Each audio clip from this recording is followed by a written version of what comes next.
Bismillahirrahmanirrahim. Alhamdulillahirrabbilalamin. Assalatu wassalamu ala asyrafil anbiya'i wal mursalin wa ala alihi wa sahbihi ajma'in.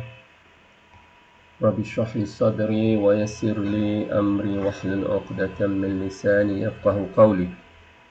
Assalamualaikum warahmatullahi taala wabarakatuh. Bertemu kita kembali kepada sesi membincangkan asas tata bahasa Arab. Baiklah, sebagaimana yang telah diberitahu dalam WhatsApp, kita akan membuat latihan pelajaran 6 dahulu. Latihan pelajaran 6. Kemudian barulah insya-Allah kita akan buat ulang kaji umum tentang apa yang telah kita bincangkan selama ini. Baik, pelajaran 6 ialah tentang kata nama pelaku, kata nama yang dilaku dan kata terbitan. Kerana kita membincangkan tentang wazan 5 dan wazan 5 terbagi pada 2. Wazan 5 terbagi pada kata kerja, iaitu 2 lah jenis kata kerja telah berlaku dan sedang berlaku. Dan 3 lagi ni membincangkan tentang kata nama. Kata nama terbagi pada 3 pula, iaitu pelaku dan yang dilaku dan kata terbitan. Dan ini dari segi makna dan sebagainya telah kita bincangkan. Hanya dalam pelajaran 6 ni kita nak lihat kata pecahan bagi kata nama pelaku. Dia terpecah kepada lelaki, jantinanya lelaki dan perempuan, dan bilangannya sama ada satu ataupun banyak. Itu sajalah yang kita sentuh dalam tajuk ni. Begitu juga kata nama yang dilaku, dia terbahagi kepada pecahannya, terbagi kepada jantina dan juga kepada bilangan. Samalah dengan kata nama yang pelaku ini. Hanya beza dengan kata kerja tu, kata kerja ada banyak sikit pembahagian dia. Kerana dia terbahagi pula kepada pihak yang bercakap, sama ada saya, kamu dan dia. Jadi itu kata kerja. Jadi pembahagian ni banyak lagi. Di samping ada jantina dan bilangannya. Dan kata terbitan dia tidak banyak sangat, iaitu pembahagian ni kepada kata nama. Sama ada kata terbitan tu, sama ada kalau dia jenis dia jantina dia lelaki, dia lelaki lah. Kalau jantina dia perempuan, dia perempuan. Dia tidak ada kata nama terbitan tu boleh jadi lelaki, boleh jadi perempuan, tidak. Tidak seperti kata nama pelaku dan juga kata nama yang dilaku. Jadi dalam perbincangan kata terbitan ni, dia terbagi pada 2, tapi kurang sikit kerana kalau di jantina tu kita tak bincangkan. Dia tengok pada kataan tu sendiri. Dan kita bincangkan, setelah bincangkan sama ada bilangan di satu ataupun banyak. Jadi itu kita telah buat dalam pelajaran ke-6 ini. Jadi kalau kita lihat objektifnya, inilah dia kesimpulannya yang kita dah buat selama ni untuk pelajaran ke-6. Dia boleh rujuk semula dan boleh dibincangkan semula lah kalau perlu. Dan kita terus kepada latihannya. Latihan pelajaran ke-6 ni ialah untuk mempermantapkan lagi apa yang kita telah bincangkan dalam pelajaran ke-6. Jadi kita lihatlah latihannya dan sama-sama kita buat. Mudah-mudahan kita dapat rujuk nanti bila kita telah bincangkan soal jawab ni. Baik, pelajaran ke-6 latihannya. Latihan pertama, dan latihannya tak banyak sangat.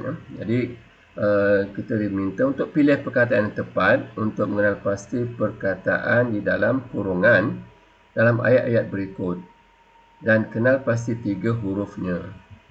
Jadi kita diminta untuk melihat kata nama kita nak gunakan ni, yang mana satu ni, dari A sampai D sahaja, apa yang digambarkan oleh perkataan dalam kurungan ni. Jadi seorang pelajar. Dan bila kita lihat ayat ni, saya ialah seorang pelajar di universiti. Jadi di sini jawapannya bila pelajar tu menunjukkan makna kata nama ataupun orang yang melakukan satu perbuatan. Pelajar itu seorang yang belajar. Dia seorang yang belajar, jadi kita tahulah bahawa dia mesti digunakan kata nama pelaku. Iaitu kalau dalam wazan 5, dia wazan dia fa'il. Wazan dia fa'il, iaitu di sini kita pilihlah yang mana satu yang paling tepat. Kerana di sini Aminah, ada Aminah berkata. Jadi kita tahulah kata nama pelaku terbagi pada 2 dari segi jantina, lelaki atau perempuan. Kalau lelaki bentuk dia beginilah, talib. Kalau perempuan bentuknya talibah. sebutannya. Jadi di sini jawapan yang tepat sekali ialah talibah, kerana talibun dia menunjukkan kepada bilangan yang ramai untuk lelaki, dan kalau talibat menunjukkan bilangan yang ramai untuk perempuan. Jadi di sini kena latih pemikiran tu untuk membezakan di antara lelaki dan perempuan. Ya, biasalah kesilapan ini dilakukan oleh pelajar kerana dia tidak membezakan di antara lelaki dan perempuan.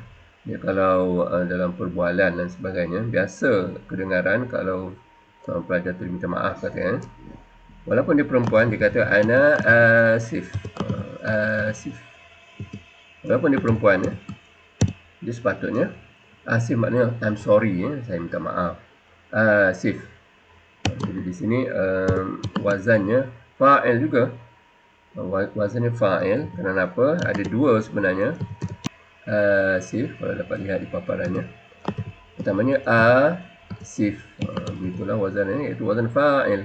Tapi oleh kerana dia alif dengan hamzah dua di hadapannya, dia digabungkan menjadi beginilah, asif panjang.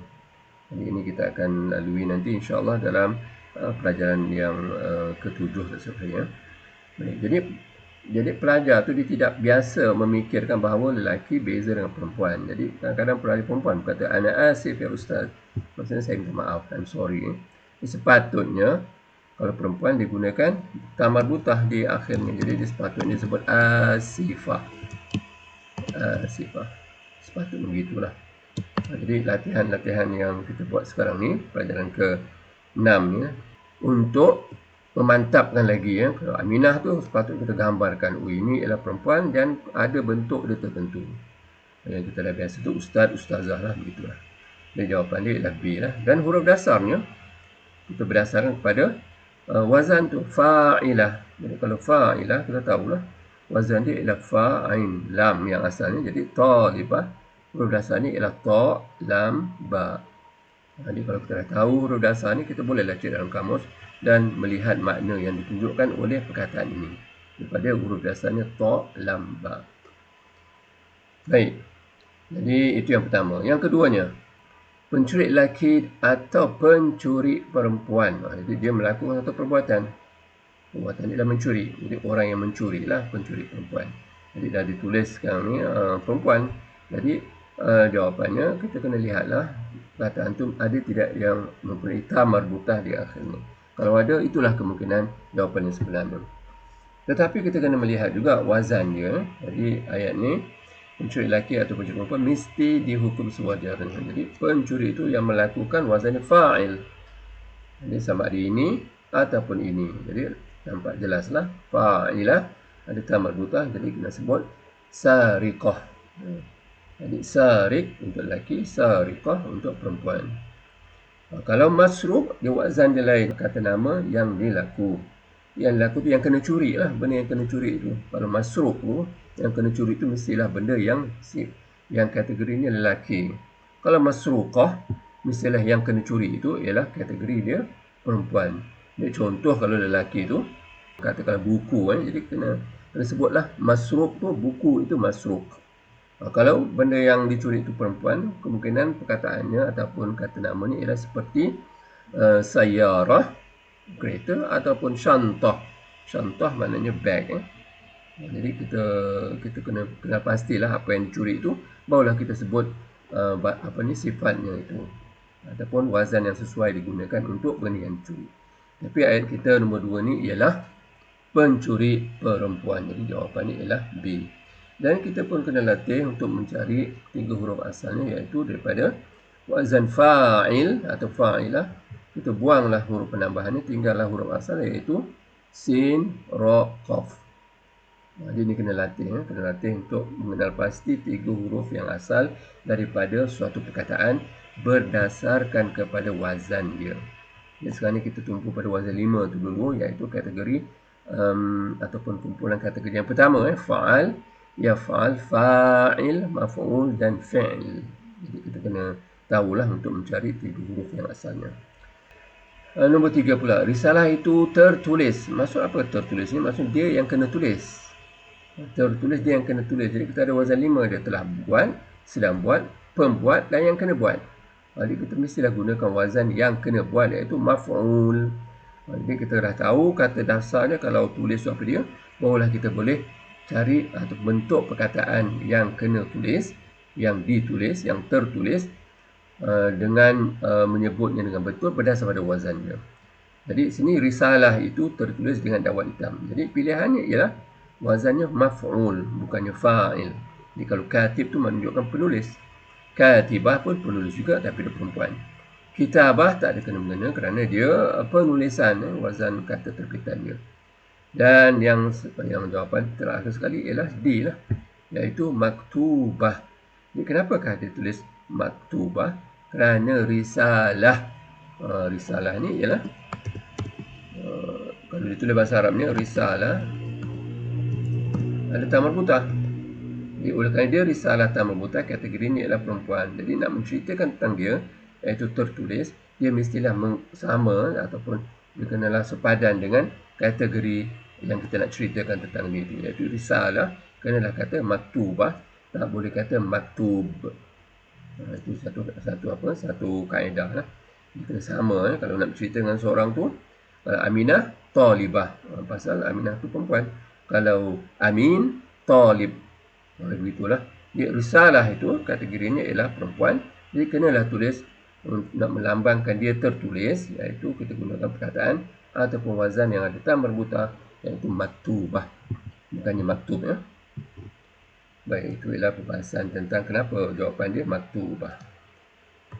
Baik, kita terus kepada Encik Yahya bekerja sebagai seorang pemandu. Jadi pemandu tu nampaklah dia dah melakukan satu perbuatan. Jadi dengan nilai sebelah sini baru kita gunakan ismul fa'il ataupun kata nama pelaku, iaitu fa'il. Jadi seorang pemandu taksi, fa'il ini sa'iq. Sa'iq ataupun sa'iqah, tak kenalah sa'iqah kerana Encik Yahya seorang lelaki. Sa'iq ataupun sa'iqun ataupun sa'iqat. Jadi sa'iqun kita tahu ialah kata lelaki tapi menunjukkan bilangan yang ramai. Kalau sa'iqat iaitu kata nama perempuan tapi menunjukkan bilangan yang ramai. Baik. Jadi Encik Yahya adalah seorang pemandu taksi. Kita gunakan jawapannya ataupun jawapannya sebenarnya ialah sa'iq. Sa'iq sayyara al-ujah, itu pada dalam bahasa Arab. Dan kata dasarnya ialah di sini kita nak memperkenalkan baru nak perkenalkan sedikit lah kerana kita akan buat ni dalam pelajaran ke-7 nanti. Jadi oleh kerana sa'iq ni hamzah di sini, apabila suatu perkataan tu ada hamzah, kebarangkalian dia diubah daripada satu huruf lain tu kemungkinan ada. Jadi itu insya-Allah kita akan buat dalam pelajaran seterusnya nanti. Dan sebenarnya kata 3 huruf asalnya ialah sin, waw, qaf. Jadi sebenarnya adalah sin, waw, qaf. Jadi itu sebenarnya sebutan ni ialah fa'il. Fa'il. Jadi sawiq. Sebutan dia sebenarnya sawiq. Tetapi ini kita akan buat nanti. Oleh kerana dia huruf lemah dipanggil ni, waw ni lemah, dia akan berubah menjadi hamzah. Dia tak sebut sawiq, dia akan sebut sa'iq. Jadi waw ni akan menjadi hamzah. Jadi jawapan itu pasal kalau kita kata dia sa'iq, 3 huruf asalnya bukannya hamzah. Bukannya sin, hamzah, qaf, tetapi sin, waw, qaf. Jadi ini pengenalan awal kerana ini kita akan buat dengan detail insya-Allah pada pelajaran akan datang, iaitu pelajaran 7 insya-Allah. Jadi ini untuk mendedahkan sajalah bahawa yang kita nak buat nanti ada mengambil kira benda-benda begini, iaitu huruf-huruf dia akan berubah daripada satu kepada huruf yang lain. Terutamanya kalau huruf tu ialah huruf lemah. Huruf lemah ada 2 je, iaitu waw dengan ya. Okey ya. Jadi kita sambunglah.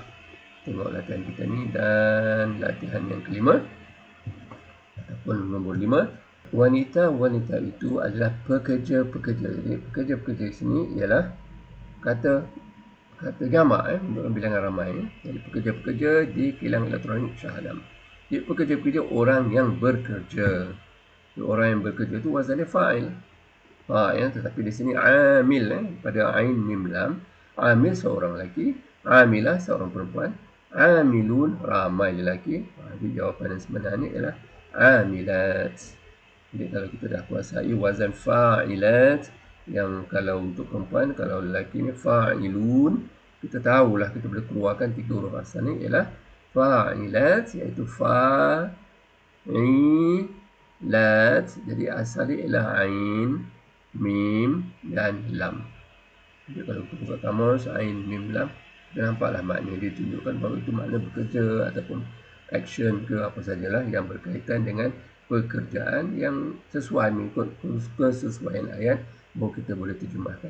Di sini amilat maknanya pekerja-pekerja, employees, bukan employer, ataupun pekerjalah, pekerja buruh dan sebagainya.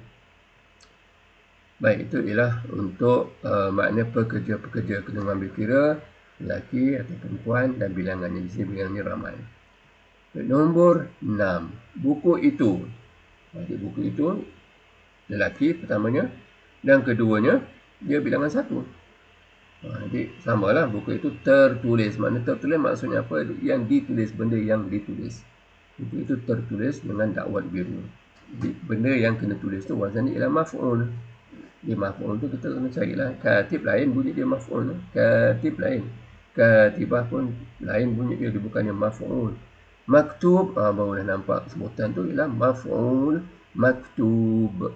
Itu di antara cara kita nak mengenal wazan, iaitu kita hafal satu perkataan yang kita cuba ikut dia punya sebutan bagaimana. Jadi maf'ul maktub, ma'ruf, mansur, itu samalah wazan tu kerana sebutan dia sama je, maf'ul. Jadi oleh kerana tertulis, kita gunakan wazan maf'ul, iaitu ditulis. Jadi daripada huruf dasarnya kaf, ta, maf'ul, kita buang mim dan waw, maf'ul, tinggal dia kaf, ta, ba. Ini yang kita dah buat sebelum ni lah. Kena ulang sedikit dan kena mantapkan. Jadi 3 huruf asal ni ialah kaf, ta, ba. Kalau kita buka di kamus, dia akan tunjuklah makna kaf, ta, ba itu apa dia.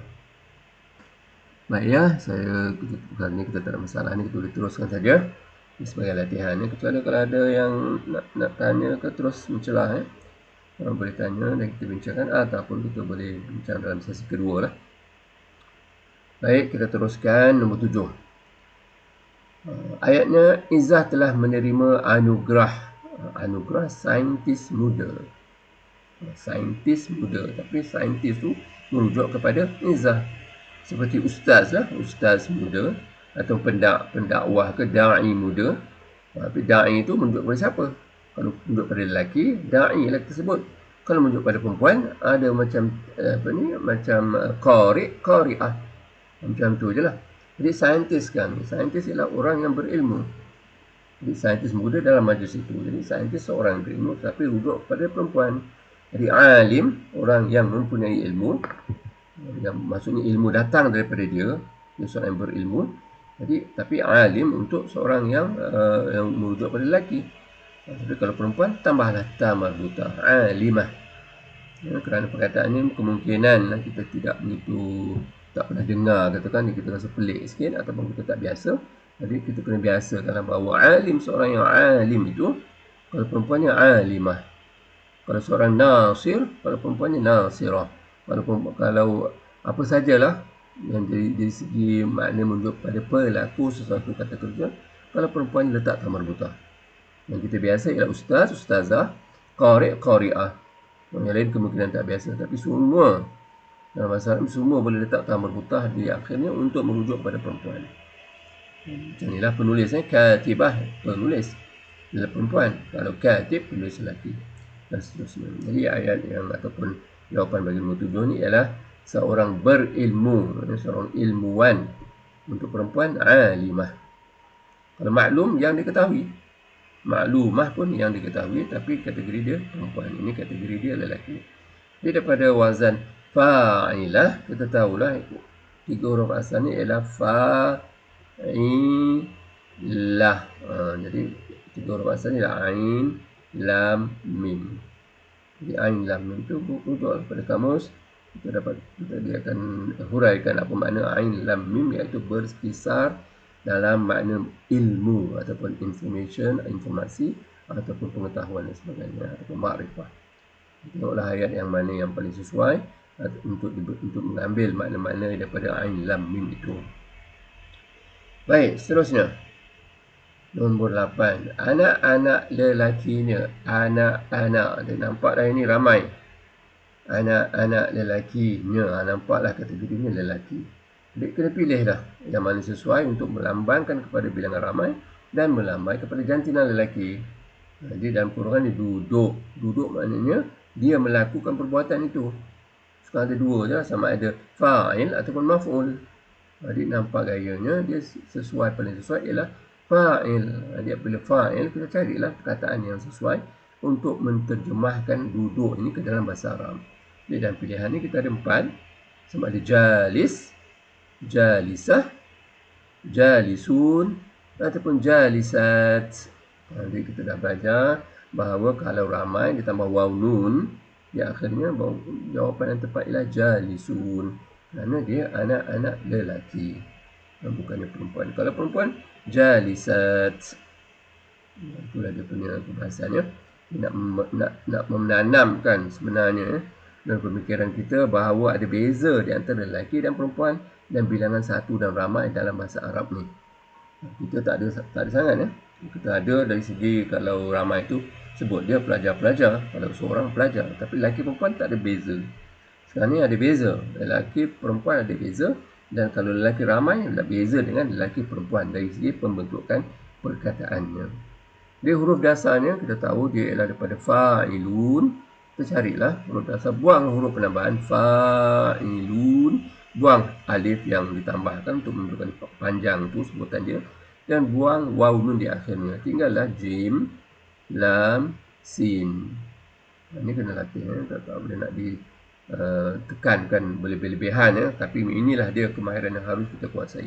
Bila kita jumpa satu perkataan nanti, kita harus tahu wazan dia apa, dan kita boleh pisahkan manakah huruf dasarnya, huruf asalnya, supaya kita boleh cari dalam kamus maknanya. Jadi nombor 8 ni jawapannya ialah jalisun, bukannya jalisat. Baik, seterusnya. Saya suka berjalan ke sekolah. Okey.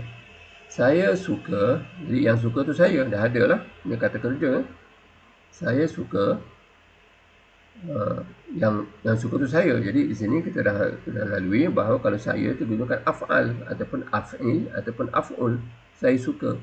Tapi benda yang disuka ni, benda yang disuka berjalan ni, dan kita dah buat dalam perbincangan sebelum ni, kalau perkataan tu nampak zahirnya kata kerja tetapi dia tidak menunjukkan siapa yang buat ataupun masa yang berlaku perbuatan tu, jadi kita gunakan kata terbitan. Jadi berjalan ni dia tak tunjuk pun telah berjalan ataupun sedang berjalan ataupun dia berjalan ataupun kamu berjalan ataupun saya berjalan, dia tak tunjuk pun dalam kurungan ni. Berjalan saja. Jadi berjalan ni dianggap kata nama. Jadi bila kata nama, kita gunakan kata terbitan bagi berjalan. Jadi bukalah kamus. Bukalah kamus, apakah ada kata terbitan bagi berjalan. Jadi sekarang ni kita dah lalui masya ni maknanya telah berjalan. Fa'al. Yamshi, yaf'il, sedang berjalan. Jadi kalau masyiyah, kita buat yang di dulu. Kalau masyiyah, fa'ilah untuk perempuan, orang yang berjalan. Tapi kalau berjalan sahaja dari aspek maknanya ialah kata terbitan, dia gunakan wazan begini, fa'al. Jadi mim, shin dengan ya, masyi. Jadi inilah perkataan yang sesuai, kerana dalam, kalau kita lihat kamus, perkataan kita buka mim, shin, ya, dia akan menunjukkan makna kata terbitan ni ialah mim, shin tu akan dimatikan di antara kata terbitannya. Jadi di sini kita kena fahamlah. Saya suka berjalan. Jadi sekarang ni ada kata kerja saya suka tu, tapi dia rujuk pada saya. Ini dah bukan perbahasannya. Ini dah dalam kategori sedang berlaku, saya suka. Jadi berjalan di sini dia tidak tunjuk pun pada makna ataupun tak tunjuk pada siapa yang buat tu ataupun masa dia. Oleh kerana itu, kaedahnya mengatakan kita gunakan kata terbitan. Contohnya yang biasa, sembahyang lebih baik daripada tidur. As-salatu, bukannya usolli ataupun sallaitu. As-salatu khairum minan naum. Sembahyang kan nak zahir nampak macam kata kerja. Sembahyang. Tapi tak sebut saya sembahyang, kamu sembahyang. ataupun saya telah sembahyang, kamu telah sembahyang, kita gunakan kata terbitan, iaitu yang disebut dalam azan subuh tu as-salatu khairum minan naum. Daripada tidur. Tidur pun tak disebut siapa yang tidur dah tidur ataupun tidak. Jadi digunakan kata terbitannya iaitu naum. Naum ialah kata terbitan untuk tidur. Di sini kita kita ada contoh bagaimana kita nak gunakan kata terbitan dalam ayat. Kalau perkataan itu tidak menunjuk kepada masa ataupun orang yang melakukannya. InsyaAllah nanti kita akan jumpa lagi, kita akan memantapkan lagi. Baik, seterusnya nombor 10. Pramugari itu dah tahulah. Pramugari ini bukan pramugara, dan ada dua ni, dia banyak. Okey. Berehat sambil membaca. Jadi sekarang membaca. Jadi membaca ni, jadi dah tunjuklah sambil membaca, dah rujuk pada pramugari lah ni. Dia apabila dah tunjuk kepada pramugari, dia ramai dan dia perempuan, jadi kita kena pilihlah mana yang menunjuk pada ramai dan perempuan. Jadi pertama qari', seorang lelaki yang membaca. Qari'ah, seorang perempuan. Qari'un, ramai lelaki. Qari'at, qari'at, ramai perempuan. Jadi inilah dia yang jawapan yang paling sesuai. Pramugari itu ramai perempuan, jadi kita kena sebutlah qari'at majalah, membaca sambil membaca majalah. Jadi ini struktur ni kita gunakan struktur struktur kata pelaku, kata nama pelaku. Walaupun kadang-kadang ayat ni boleh digunakan ataupun boleh dibentuk dalam macam-macam ataupun 2-3 ayat cara struktur ayat tu. Tapi di sini di antaranya kita boleh gunakan iaitu melambangkan membaca ini, iaitu orang-orang yang membaca, dan orang-orang yang membaca itu ialah perempuan. Itu pasal kita gunakan qari'at, tidak menggunakan qari'un. Jadi ini struktur ni kemungkinan dia asing sikit, tapi kita perlu didedahkan sedikit demi sedikit supaya kita dapat mantap, dapat faham struktur yang yang ditulis beginilah, ayat yang mempunyai struktur begini.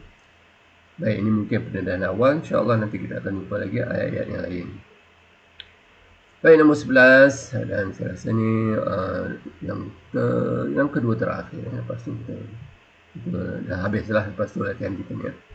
Jadi nombor 11, menulis lebih mudah daripada membaca. Okey, menulis. Menulis ni, kita tahu menulis nampak Zahid dia kata kerja. Tapi dia tunjuk tak siapa yang menulis. Dia menulis ke, saya menulis ke, kamu tak tunjuk. Kemudian dia adakah dia tunjukkan kepada telah menulis ke, sedang menulis ke, tidak. Jadi kaedah mengatakan kalau zahirnya, pada zahir perkataan tu seolah-olah dia kata kerja, tetapi dia tidak menunjuk pada masa dan tak menunjuk kepada siapa yang melakukannya, kita gunakan kata terbitan. Di kata terbitan bagi menulis qara', kalau qara' saja sedang berlakunya yaqra'. Qari', pembaca. Makru', yang dibaca. Tinggallah kata terbitan ni, iaitu qira'ah. Jadi di sini ayat yang ataupun latihan sebelah ni kita gunakan kata terbitan ni, iaitu qira'ah. Jadi qira'ah lebih mudah daripada membaca. Ya, jadi ini kebiasaannya kesilapan dilakukan oleh pelajar kerana dia tidak didedahkan dengan mantap bahawa kalau zahirnya perkataan itu perbuatan, kata kerja, tetapi tak ada masa dan tak ada pihak yang melakukannya, kita gunakan kata terbitan. Tadilah saya suka berjalan, ni ada suka ni tapi dia rujuk pada saya, tak apalah, kita gunakanlah kata kerja sedang berlaku. Tapi berjalan ni tak ada tunjukkan siapa yang melakukannya, lelaki atau perempuan ataupun masa. Jadi kita gunakan kata terbitan, iaitu yang C tadilah yang kita dapat.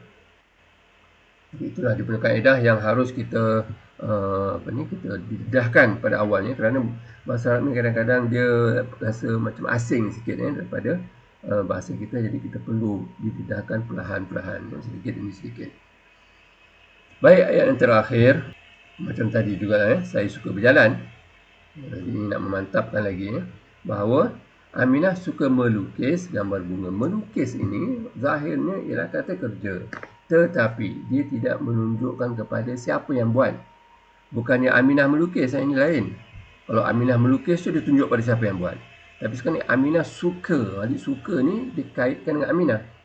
Ada benda yang disuka. Jadi dia suka tu melukis. Adik melukis ni dia bersendirian sebenarnya. Dia tidak ada menunjuk pada kata kerja telah berlaku ataupun sedang berlaku.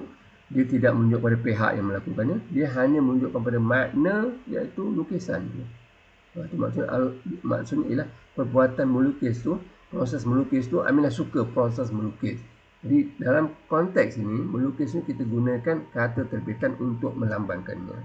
Jadi Aminah suka melukis, kita carilah manakah dia kata terbitan untuk melukis. Kalau rasam telah berlaku, yarsun sedang berlaku, rasm ini menunjukkan proses melukis itu, iaitu melukis. Nak terjemahkan bukan lukisan. Lukisan bukan. Lukisan ialah benda yang dilukis. Proses tu, proses melukis tu. Dalam bahasa Inggeris kita kata drawing. Drawing tu bukan benda yang dilukis. Drawing tu ialah nama bagi perbuatan melukis tu. Macam Aminah likes drawing. Jadi itu yang bahasa Inggeris dia ada sikitlah persamaannya. Di bahasa Melayu kita tak boleh kata lukisan. Kita nak terjemahkan ni, kita gunakan kata kerja, tapi dia tidak melambangkan masa ataupun tidak menunjukkan masa dan menunjukkan siapa yang melakukannya. Jadi jawapan yang paling tepat ialah kita gunakan kata terbitan, iaitu rasm, iaitu proses melukis ataupun pelukisan. Kalau kita nak jadikan kata terbitan daripada lukis, lukis, telah melukis, sedang melukis, pelukis, benda yang dilukis, dan nak kata apa tu yang proses melukis tu. Lukisan benda yang dilukis. Jadi mungkinlah kita berkata macam penulisan, tapi bolehkah kita kata pelukisan? Itu kemungkinan tak ada dalam kamus bahasa Melayu. Sebenarnya begitulah. Kalau kita ada penulisan, sepatutnya kita ada pelukisan. Sepatutnya begitulah, untuk melambangkan bahawa itu ialah makna kata terbitan. Jadi kalau rasimah ni pun tak kenalah, kerana dia menunjuk pada orang yang melakukannya. Itu untuk perempuan. Jadi kata dasarnya di sini kita tahulah bahawa daripada rasam, kita nampaklah ra, sin, mim. Dan kita boleh buka kamus untuk menunjukkan makna apa yang disenaraikan dari makna ra, sin, mim. Baik, dan selesai itu. Jadi apabila kita dah buat pelajaran ke-6 ni, sebenarnya saya boleh bahagikanlah ataupun saya boleh katakan ini tahap yang pertama daripada tata bahasa asas. Kerana nanti kalau kita buat pelajaran ke-7, kita scroll kalau ada buku tu kita lihat pelajaran ke-7, dia membincangkan tentang kategori kata kerja. Dasar dan kategori kata kerja, dia ada 6 kategori sebenarnya. Ini semua akan dibincangkan. Dan 6 kategori ni dia akan ulang balik wazan 5 tu. Kalau kategori yang lemah awal ni dia panggil ni, ini istilah Melayu ya, maksudnya ada huruf lemahnya di awal, ataupun ada huruf lemah sama ada waw, ya tu di tengah-tengah daripada 3 huruf ni, fa'al, dia tak jadi fa'al dah, jadi fawal ataupun fayal. Kalau lemah awal dia tak akan ada fa'al dah, dia akan jadi wa'al ataupun ya'al. Ini semua kita akan lalui nanti, kerana banyak dalam Quran ataupun dalam teks Arab yang kategori dia begini. Ataupun lemah akhir, dia tak kata fa'al, fa'au ataupun fa'ai, pasal waw di akhir ataupun ya di akhir. Ataupun yang berhamzah, dia ada perubahan nanti. Ataupun yang berganda, iaitu huruf kedua dan ketiga ni sama. Jadi apabila kita nak bincangkan pelajaran 7 nanti, kita akan ulang semula wazan 5.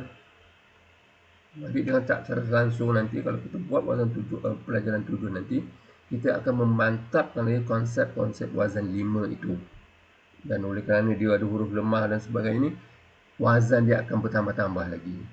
Jadi ini yang saya boleh anggap bahawa pelajaran ke-7 ni ialah permulaan bagi tahap kedua lah. Mungkin boleh kata begitu. Dan tahap pertama ni kita nak sampai kepada wazan 5 tu. Jadi wazan 5 tu tak boleh nak tekankan, yang pentingnya kita faham daripada wazan 5 tu konsepnya, pecahannya dan cara pembentukannya. Kita dah buatlah sebelum ni. Iaitu fa'al tu dipecah pada 3 tu. Fa'al, fa'il, fa'ul. Kemudian fa'al pun boleh pecah lagi, fa'al, fa'alat, fa'alta, fa'alti, fa'altu, dan sampailah ke 10 tu menunjukkan bilangan satu ataupun ramai, dan lelaki atau perempuan. Begitu juga yaf'al. Dan kita dah jumpa juga fa'il, pecah kepada lelaki atau perempuan dan juga bilangan satu ataupun ramai. Dan juga maf'ul, lelaki atau perempuan bilangan satu atau ramai. Dan kita ada apa yang dipanggil kata jamak terpecah tu, dan ada kata terbitan. Dan bila kita buat pelajaran ke-7 nanti, kita akan ulang balik benda yang serupa.